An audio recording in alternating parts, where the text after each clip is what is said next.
Hey guys, so I'm about to go see The Amazing Spider-Man 2.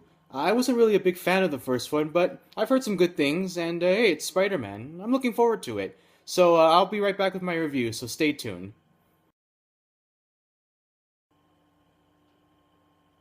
Oh boy. So, this is the second installment in the new Spider-Man reboot. This is the part where I'm supposed to explain the plot, but did this movie even have one? Okay, so Peter and Gwen are in a relationship, but Peter is haunted by the ghost of Dennis Leary. Then some guy named Electro shows up to cause trouble for Spider-Man because of reasons. And meanwhile, Peter is trying to solve the mystery of his parents' disappearance while his childhood friend Harry Osborn shows up and is dying from Goblin Syndrome or something. It sounds like there's a lot going on, but ultimately nothing goes on. I'm not even kidding. Except for a couple things at the end, I can't think of any significant event in this movie, and whatever does happen is there to lead into the next movie. Okay, it's not all bad. I still think Andrew Garfield is a bit miscast as Peter Parker, but I've gotten used to it, and he's a good lead. He also has good chemistry with Emma Stone. Probably helps that they're dating in real life. The Spider-Man outfit is good too. Probably the best it's ever been, and the action scenes or visuals are pretty good. But they're in service of some abysmal storytelling. The main problem is the villains. They are completely ludicrous. I guess Electro is considered the main villain of this movie. I still don't understand his character. He starts off as an Oscorp employee named Max Dillon who begins to idolize Spider-Man after meeting him. But then he falls into a tank of electric eels which turns him into Electro somehow. And then he meets Spider-Man again, and because Spider-Man didn't recognize him in his newly electrified body, he suddenly decides he hates him? Or something like that? I really don't know. Jamie Foxx, as we all know, is a good actor, but he's not believable at all in this role, neither as the nerdy Max Dillon nor as the villainous Electro. Not only that, but he serves no purpose in the overarching story. I wouldn't mind if the filmmakers weren't trying so hard to tease for sequels in every other part of the movie. And then we have Harry Osborn, who is supposedly Peter's best friend from childhood. He's dying from the same disease that killed his father, and thinks Spider-Man's blood will cure him. Dane DeHaan plays him, and his performance is just strange. He makes Harry seem unhinged from the beginning. I know he's dying, but at first him and Peter are just hanging out, reminiscing about the good times. And even in these scenes, Harry seems like he's about ready to snap at any minute. And Paul Giamatti shows up for about 3 minutes as Rhino and serves no purpose whatsoever. Yes, I know he will be in the sequel, but why even bother if you're not even going to give him any kind of introduction? You might say it's to save time in the sequel, but who he is barely explained, so they're still going to have to expand on that. That is, assuming they're planning on giving him any kind of character, which may not be the case. And don't even get me started on how this movie ends. Without spoiling too much, it basically ends right in the middle of the scene. This isn't a cliffhanger, this is literally building up to a scene and then pulling the plug right in the middle of said scene. I feel like I only watched the first half of a movie. Now, a lot of fans of the new series say that its detractors have a bias towards the original Sam Raimi trilogy. I'm sure some people do, but for me, that's simply not the case. I like the Raimi movies, but I'm not so attached to them that I'm unwilling to accept a new take on the character. I wasn't even against the idea of this reboot when I first heard about it.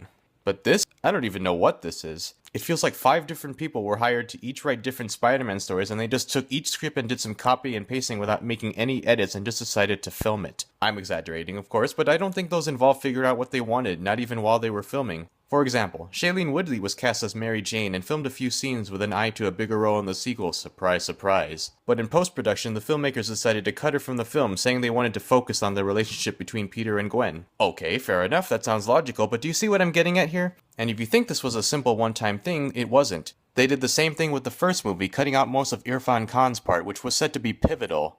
In the final movie, he shows up and then leaves. Interpret all that however you like, but my conclusion is nobody on the same page here. Not the studio, the producers, the writers, or the director. But I'm hesitant to blame director Mark Webb, since I enjoyed his one non-Spider-Man film, 500 Days of Summer, and these films have been pretty solid on a technical level. I, personally, blame the studio and the producers. They're cutting these themes in order to save them for the sequels, but at the same time, they're also making it up as they go. Reportedly, they're still undecided on who the villains in the next one will be, even though they've introduced some of them in this movie.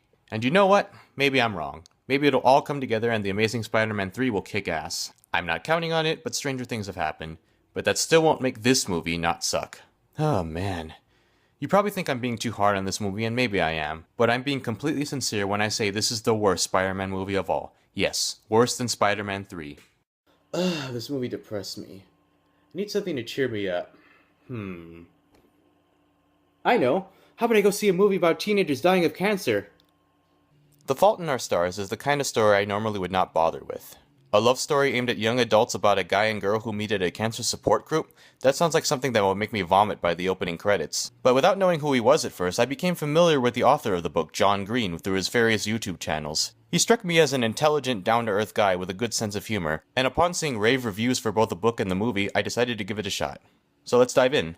Our protagonist is Hazel Grace Lancaster, a 16-year-old girl with terminal thyroid cancer. She mostly keeps to herself while trying to maintain an upbeat attitude about the whole dying thing. Against her will, she attends a cancer support group where she meets a boy named Augustus Waters, who lost his leg to cancer but is now in remission. The two bond over books, philosophy, and, well, cancer, and form a strong friendship that gradually blossoms into love. If that synopsis is enough to sell you on this movie, then you might as well just close this video and go see it right now. But if you're like me, that won't suffice. Let's take a look at this movie point by point. First, the main character, Hazel. She's fairly antisocial at the start, but she's also intelligent and friendly, with a desire to enjoy the rest of what little time she has left. She's played by Shailene Woodley, who is quickly becoming one of my favorite young actresses. And since the story is told from her perspective, the movie lives or dies on her. Fortunately, Woodley is great in the role, making Hazel likable without making her too mopey or too annoying. It's easy to root for her. My biggest problem is with the character of Augustus. To me, he plays out as a male version of the manic pixie dream girl trope. He's a very attractive and quirkily charming guy who enters Hazel's life and completely changes it. I guess I just don't buy that a guy like Gus even exists. Not only is he good looking and intelligent, he's also extraordinarily kind and loving. He just seems too perfect. And yet he's completely available and has eyes for Hazel right away. Now, to be fair, the book was written by a straight man who never had cancer, so this isn't a case of the author describing his perfect mate, nor is it inserting himself into the story like bad fanfiction.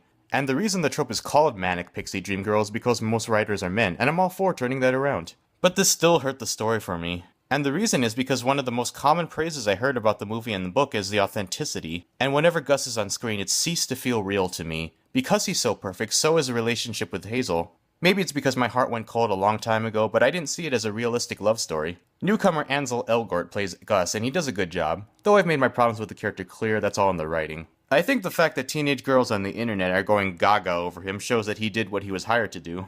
The supporting players are well cast too. Hazel's parents are played by Laura Dern and True Blood's Sam Trammell. With strong performances, you learn everything you need to know about the family dynamics, even with limited screen time. They are there for Hazel and love her dearly, but they also portray how hard the ordeal is and are not afraid to put Hazel in her place when she gets out of line. We also have Nat Wolff as Gus's friend who will soon go blind, and a small but memorable role from Willem Dafoe as a reclusive author. Acting is good all around.